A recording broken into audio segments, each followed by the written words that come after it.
Hi, Mystery Recapped here. Today, I'm going to explain an American psychological thriller film called Gone Girl. Spoilers ahead. Watch out, and take care. Board game that she throws in with a pile of others. He asks for a drink, and she pours one for each of them. It's the morning of Nick and Amy's 5th wedding anniversary, and he expects another scavenger hunt. Nick seems distressed, not wanting to be there at all. January 8, 2005, Nick and Amy first meet at a party in New York. He writes for a men's magazine and she writes personality quizzes for another. She makes a comment on the cleft of his chin, making him look untrustworthy. He puts 2 fingers over the cleft so he'll appear more trusting. They take a walk and pass through a bakery that is getting a sugar delivery. Sugar is floating around everywhere as Nick and Amy walk through it. Nick tells Amy he has to kiss her now. He wipes some sugar off her lips and kisses her. They are later seen in bed with her lying on her back in her underwear and him performing oral sex on her. Present day. Nick gets a call from a neighbor, telling him that his cat is outside. He returns home and calls for Amy. No answer. He goes into the living room and sees a table flip over and the glass top is shattered on the floor. Nick screams Amy's name, startling a neighbor. Nick calls the police. Arriving at his home are Detective Rhonda Boney and Officer Jim Gilpin, Kim Dickens and Patrick Fugit. They inspect the place. Rhonda sees a small splatter of blood in the kitchen above the range. In the living room, they see a wall with pictures of Amazing Amy, a book series written by Amy's parents. Rhonda comments that she loves the books and is surprised to learn that Nick is married to Amazing Amy herself. February 24, 2007, Nick and Amy go to a party held by her parents Rand and Mary Beth, David Clennon and Lisa Baines. It is to celebrate the latest Amazing Amy book, where Amy gets married. As Nick and Amy discuss the exhibitions at the party, it becomes clear that the parents' fictional Amazing Amy character is a dramatically improved version of their real daughter that is sold it to the public. For example, they gave Amazing Amy a dog, but refused one for their real daughter. They made Amazing Amy a prodigy cellist when real the Amy dropped out. Rand asks Amy to go sit with some reporters so they can interview her. She does, and they ask her mundane questions such as why she's not married yet, to which she replies that Amazing Amy has always been one step ahead of her. Nick comes in pretending to be a reporter. He asks her more personal questions, leading up to a marriage proposal, opening his notebook to reveal an engagement ring. He mentions that she has a world-class vagina. Present-day Nick is brought into the police station for questioning about Amy's disappearance. Rhonda and Jim find it odd that he seems rather indifferent and passive when answering questions, and the fact that he doesn't know if Amy has any close friends or her blood type. He goes to call Amy's parents. Her mother asks to speak to Rhonda. In the next room, Nick finds that his father Bill, Leonard Kelly Young, is in there after the police found him wandering around town. Having left his assisted living facility, he suffers from Alzheimer's. Nick drives him back to the facility. Nick stays at Margot's house while the police inspect his home. A pregnant neighbor, Noelle Hawthorne, Casey Wilson, who claims to be Amy's best friend, comes by and asks about Amy. In the upstairs bedroom, Officer Gilpin says that he found it in the drawer of unmentionables. Detective Boney pulls out an envelope labeled Clue 1. July 5, 2009. Nick and Amy have been happily married for 2 years. On their anniversary, another of Amy's scavenger hunts takes them to the library to have sex in a quiet area. Amy gives Nick a gift. He opens the box to find a package of very high-quality bed sheets. She refers to a private joke they had about how their sex was too good for ordinary sheets. He laughs and pulls out a gift for her, the same sheets. Present day. When questioned about this clue, Nick says Amy always prepares a treasure hunt for their anniversary. The first clue leads him and Rhonda to his office. With another envelope on his desk labeled Clue 2, Detective Boney finds a pair of red panties in the office.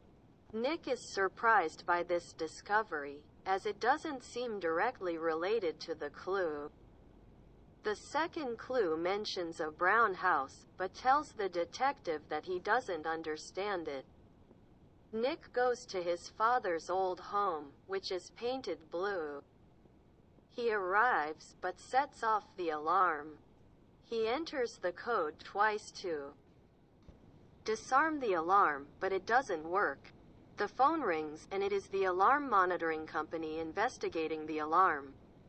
As he starts to explain that it's his father's house, the detectives arrive. So he figures they must be following him. He finds the third clue there but only has time to tuck it into his back pocket, hiding it from the police. The detectives question him as to why he's there. He says he comes by once a week to make sure the place doesn't burn down. Amy's parents fly in from New York as a press conference is held to spread awareness of Amy's disappearance. Nick asks others for help, but he appears emotionless. He is asked to pose next to a poster of Amy, and a photographer captures the brief moment when a smile appears on his face. Nick and Amy's parents meet with Rhonda to determine some possible suspects. Rand names an ex-boyfriend of Amy's, Daisy Collins, who apparently tried to commit suicide after Amy broke up with him. They also mention a former classmate named Tommy O'Hara who was convicted of sexually assaulting Amy. People go to the volunteer center to help find Amy. One person there is Daisy Collins, Neil Patrick Harris, but he leaves without saying anything. Nick tries to come off as friendly to others, but Jim doesn't buy it. Even Mary Beth thinks he is acting like a homecoming king. Nick is approached in a hallway by a woman who extends her sympathy and offers to make him a chicken Frito pie casserole. She stands next to him and takes a selfie of the two of them, telling him to say, "Chicken Frito pie." He makes a fake smile as she takes the photo and he immediately realizes this was a mistake and asks her to delete the photo.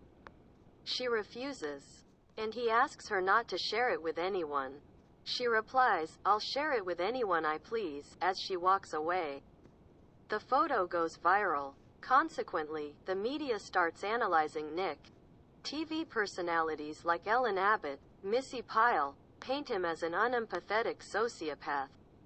2010 Amy's diary explains how both she and Nick lose their jobs. Amy talks about the troubles they are having, then says, "But that's all background noise." She says that none of it matters as long as they have each other. Then Amy tells Nick that her parents are having financial problems and asked her for her trust fund money, which is nearly $1 million. Nick is shocked that she would do that without talking to him first. Amy explains that the money is really their money anyway, and then says, "This is the part where you say, it's all background noise." He appears to calm down, and repeats the phrase. Later on, Nick has started losing interest in the marriage and has begun overspending on electronics like video games and a new laptop. Amy thinks he is trying to make her look like a cold, bitchy wife. To make matters worse, Nick and Margot's mother, Maureen, Sid Strittmatter, has been diagnosed with breast cancer, forcing Nick and Amy to move back to his hometown in Missouri. Amy feels a bit upset because Nick didn't even discuss the decision to move to Missouri with her, although she does support it. In general, Amy feels left out. She says he is just using her for sex. Nick is getting ready to go out with his old friends one evening when Amy tries to persuade him to stay with her, but he refuses. Then she offers to join him, but he also refuses, saying how she won't enjoy it. Then Annie makes the suggestion that they have a child. He starts to get angry, asking why couldn't they have had this argument 4 hours prior, instead of when he is about to leave.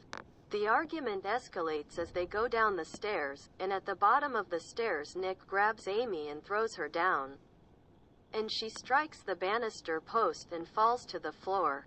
He immediately looks shameful. Present day, a few nights after Amy disappears, Nick is at Margot's house. It's late and Margot has gone to bed. Nick gets a text saying, "I'm outside." Nick opens the back door. A young woman, Andy Fitzgerald, Emily Radikowski, comes in and starts kissing Nick. He tells her to be quiet while Margot is sleeping. He makes sure that Andy hasn't said anything to anybody about her affair with Nick or that he has mentioned wanting to divorce Amy. He asks her if she left some red panties in his office, and she is doubtful, but not 100% sure. They continue kissing and have sex. Nick has Andy slip out the door early in the morning, thinking Margot is still asleep. However, Margot appears in the kitchen and angrily berates her brother for lying to her, knowing what would happen if the cops or media were to find out about this. At night, there is a vigil for Amy. Nick stands alongside her parents, and tries to seem more empathetic and anxious to find Amy, telling the crowd how he truly loves his wife. Andy is clearly visible up front in the crowd and mouths the word, "asshole," in a way that only he can see. Noelle walks by and calls out to Nick, asking him if he knew that Amy was 6 weeks pregnant. The reporter chase Nick all the way to the police car as they escort him away. Margot presses Nick about the pregnancy bombshell. He says he did not know she was pregnant, but that he did want kids and Amy didn't. He shows her a letter from a fertility clinic that they were going to, stating that they were going to dispose of a semen sample they had left there, unless someone came to retrieve it. Rhonda and Jim meet Nick back in his home and explain that the results of a light test showed that someone wiped up a large pool of blood in the kitchen. Nick also doubts that Amy knew Noelle, until Rhonda shows him photographs of the two of them together, along with Noelle's kids. She even hands Nick a document of recent expensive transactions from his credit card, mentioning items including golf clubs and a Stratocaster guitar, though Nick says he never bought any of those items. Additionally, Rhonda presses Nick about the fact that he upped Amy's life insurance policy earlier that year to over $1 million. He barks back, "Because she told me to." Rhonda gets a call confirming Amy's urine sample analysis indicate that she was indeed pregnant. Nick remembers the third clue in his pocket and tries to decipher it. Rhonda and Jim continue their investigation, checking out the abandoned mall, now frequented by prostitutes and drug dealers. They find a local dealer and show him a picture of Amy. He tells Rhonda that she came by and tried to buy a gun from him. He had a clear memory of the event. It was Valentine's Day and she had been wearing a pink dress. They go back to Nick's father's home, wondering why Nick went there in the first place so soon after Amy's disappearance. In the furnace in the basement, they find Amy's diary hidden in the furnace, burnt slightly. Nick, meanwhile, figures out that the third clue refers to a woodshed outside Margot's home. He discovers a large pile of items from the credit card purchases stored there, as well as a gift-wrapped box in the middle of it all. Amy's version, July 5, 2012, we go back to the morning of, and we learn the truth. Amy is alive. and she staged everything to lead up to her disappearance. She is seen driving away from Missouri with her arm bandaged up with a blood spot evident on the inside of her elbow. Amy had used a variety of pens to make recent diary entries appear as if they were written over the past 5 years, and periodically threw each one out the car window. It documents a happy marriage deteriorating to the point where she buys a gun because she is afraid that Nick may kill her. She even faked her pregnancy by befriending pregnant Noelle and making her think that Nick was hurting her. Amy drained her toilet and offered Noelle lemonade until she had to use the bathroom. Amy then stole her urine and used it to submit it for the pregnancy test. On their 5th anniversary, Amy told Nick to take a walk and really think about their marriage. Knowing full well he would go for a walk in his favorite isolated spot along the beach and thus have no alibi. Meanwhile, she set up a crime scene to make Nick look guilty. Her plans included suicide so that her body would be found to completely frame Nick. To make sure she's not found out, she cuts her hair, dyes it, and makes herself look unkempt and disheveled. She begins eating large amounts of junk food to gain weight. She hides out at a small resort under the name Nancy, even hitting herself in the face with a hammer to sell the idea that she is hiding from an abusive boyfriend. She befriends a woman named Greta, Lola Kirk. Amy tells her how she came across Nick leaving the bar with Andy during a snowy night, wiping her lips before he kissed her the same way he kissed Amy when they first met. This part is true. With her plan working perfectly, she postpones her suicide for another month. Back to Nick. Nick brings the gift box inside and opens it to find Punch and Judy dolls, with the Judy doll holding a baby and missing a mallet. Together, he and Margot deduce that Amy has framed Nick for her disappearance. Nick goes to New York City to find Tanner Bolt, Tyler Perry, a lawyer specializing in tough, high-profile cases who has been following Nick's story in the media. He agrees to help Nick in his defense. He gives Nick the contact information of Tommy O'Hara, Amy's second boyfriend, who was charged with sexual assault, so that Nick can ask him questions. Nick meets Tommy, Scoot McNary, in a bar. Tommy says he and Amy dated for a while, but he could see that she was using him. He gave her some space, hoping she'd break off the relationship. One day, she seduced him and told him she wanted rough sex. She staged a scene where she had marked her wrists and left neckties tied to the bed to make it appear he had tied her up. She went to the police and claimed he had raped her. He pleaded guilty to a reduced charge to avoid prison time. Now he is a registered sex offender and has not been able to get a job. He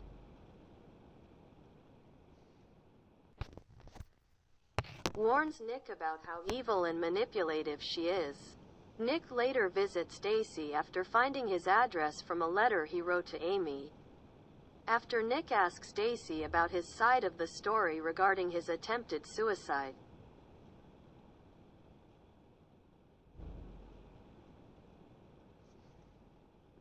Stacy closes the door on him and walks back inside his house without confirming or denying the things she told Nick about him. At the resort, Amy plays mini golf with Greta and her friend Jeff, Boyd Holbrook. At one point, she jumps up and drops her fanny pack full of money. Greta and Jeff notice. The next day, as Amy is cleaning the room meticulous to prepare to leave, they force their way into her room and start searching for the money. Amy threatens to call the police. Greta says that she doesn't know what she's up to, but has dyed hair and she doesn't think she's ever been hit. Greta says, "You won't call the police." They find the money under her dress and take it. Now penniless and desperate, Amy calls the Missing Amy tip line and reports suspicious activity at Margot's woodshed. She then places a call from a payphone. Meanwhile, Tanner goes to Missouri to help Nick and Margot clear up Nick's image. Nick tells Tanner what he thinks has been going on with Amy, dropping clues that only he would really know. For instance, the reason he knew that the Brown house in the treasure hunt clue was his dad's house was because they used to pretend that his dad was a spy called Mr. Brown. Nick also admits to the affair, which Tanner says he ought to tell the cops about so that it gives them one less reason to think Nick had a motivation to kill Amy. Nick later books an interview on TV with Sharon Schieber, Cell Award, to tell his side of the story. Tanner coaches him to make him seem more likable by having Nick admit that he's been unfaithful and dishonest, which would earn him some possible points in the media. On the day of the interview, Tanner keeps trying to get Nick to come off less smug and more genuinely upset by pelting him with gummy bears in his dressing room when Nick appears too smug or untrustworthy. At the same time, Daisy meets Amy at a casino. She never mentions getting her money stolen, but she continues to play up the abused wife angle. They leave for Desi's lake house. As Nick meets Sharon, a bombshell hits the news. Andy has confessed to her affair with Nick at a press conference with Amy's parents. Daisy and Amy see the news while Sharon gets wind of it at the same time. Mary Beth tells reporters that her and Rand's love for Nick has ended then and there. Daisy and Amy watch Nick's interview with Sharon, while Nick is watching with Margot. Nick convincingly comes off as remorseful for the affair, but he insists that he did not kill his wife. Sharon lets him speak directly into the camera to say something to Amy. He says he loves her and mentions the woodshed, figuratively, apparently as a secret message to Amy, before putting 2 fingers on his chin, knowing Amy would recognize that. Margot checks the internet and sees that Nick is trending positive with the public. Things take an unfortunate turn when Rhonda and other officers show up at Margot's home with a search warrant due to the call about the woodshed. They find all the merchandise from the credit card bill. Both Nick and Margot are taken into custody. Rhonda reads to Nick the pages of Amy's diary, which ends with "This man may truly kill me." Jim brings in the missing Judy mallet from the puppets. It has been burned in their fireplace, but traces of Amy's blood are found on it. Rhonda now has a murder weapon and arrests Nick. He protests, but Tanner shuts him up. At Desi's home, Amy learns that Daisy has security cameras installed all over the property. She is virtually a prisoner in his home. While he's out at work, she clearly stages what looks like a brutal rape. She soaks her nightgown in red wine, binds her hands and feet, then crawls to the camera, crying, making it look like she's just been raped. Nick and Margot are released on bond. The media continues to hound them on the way out. Now that everyone is convinced Nick is a cold monster, Nick quietly whispers to himself, "Come home, Amy. I dare you." Amy waits for Daisy to come home. She gets a wine bottle and puts it in herself to create injuries. When Daisy gets home, Amy seduces him and agrees to run off with him to Greece once the trial is over. They go into the bedroom. She starts taking his clothes off, tearing his shirt open, and they start having sex. Amy demands it to be harder. Daisy is caught off guard once he gives over to the moment. Lifting his head to the ceiling, Amy grabs a box cutter she concealed beneath the pillows and slashes his throat. She is drenched in his blood as he dies underneath her. She does look upset about what she's just done. Nearly a month after Amy's disappearance, Nick looks out his window and sees Amy drive up, still covered in blood. The reporters and neighbors are shocked and begin clamoring around Nick and Amy as she walks to him. He whispers to her, "You fucking bitch," before she collapses in his arms. At the hospital, Amy is interviewed by a roomful of police and weaves a fabricated story about how Daisy kidnapped and raped her before she made her heroic escape. Rhonda asks her questions about the items in Margot's woodshed, but Amy deflects the question and returns to her rape story, while also being heavily medicated on painkillers. The reporters follow her and Nick home, happy that she's alive and that Nick is now vindicated. However, Nick knows something is wrong, and asks her what really happened. Amy forces Nick to disrobe to prove he's not wearing a wire. She goes to the shower to wash off the copious amounts of Desi's blood still covering her. In the shower with Nick, she all but confesses that she framed Desi and murdered him in order to return to Nick as he had requested, and presumably also to make her return seem heroic. Nick sleeps in a separate room and locks the door behind him. Nick meets with Tanner, Margot, and Rhonda, who now trusts Nick about this revelation. Though without sufficient evidence and with everyone on Amy's side, they cannot prove that she murdered Desi. 7 weeks later, Nick and Amy make their first public appearance together at the volunteer center, posing as a happily reunited couple. They are even set to have an interview with Ellen Abbott in their home.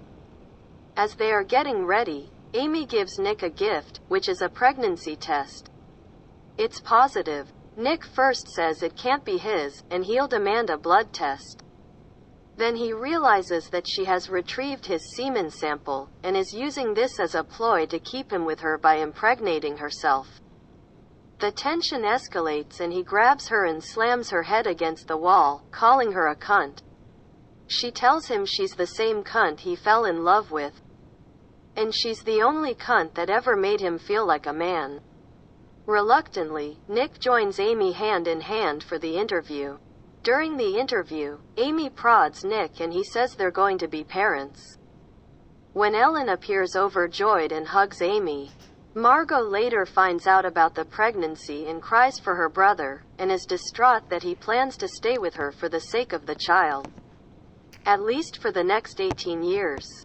The film concludes with a similar shot as the opening, Nick stroking Amy's hair again, wondering to himself just what she's thinking.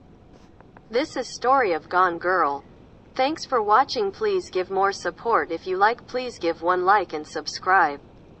Thank you so much. By Bala Movie Reviews.